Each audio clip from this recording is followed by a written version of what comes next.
একটি ছোট গ্রামে থাকত এক বৃদ্ধ ভিক্ষুক। প্রতিদিন সকালে গ্রামের বিভিন্ন বাড়িতে গিয়ে ভিক্ষা করত। কারো থেকে ভাত, কারো থেকে ডাল, আবার কেউ শুধু খালি হাতে ফিরিয়ে দিত। একদিন সে গেল গ্রামের সবচেয়ে ধনী ব্যক্তির বাড়িতে। ধনী ব্যক্তি তার দৃষ্টিতে ছিল অহংকারী।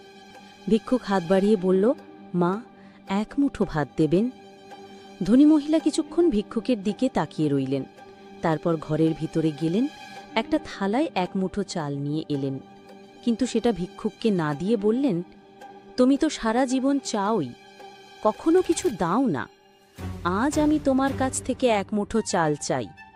তুমি আগে আমাকে দাও, তারপর আমি দেব।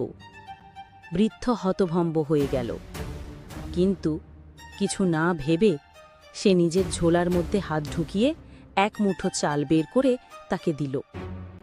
ধনী মহিলা হাসল, এইবার তুমি যাও।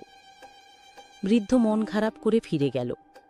রাতে সে তার চালগুলো একটা পাতিলের মধ্যে ঢালছিল। হঠাৎ দেখে যেই এক মুঠো চাল সে দিয়েছিল তার মধ্যে একটি চালের দানা ছিল সোনার। সে কাঁদতে কাঁদতে বলল, আমি যদি পুরো ঝোলাটাই দিয়ে দিতাম তাহলে হয়তো পুরো ঝোলাটাই সোনার হয়ে যেত। গল্পের শিক্ষা। এই গল্প আমাদের শেখায়, যত বেশি দেই তত বেশি পাই।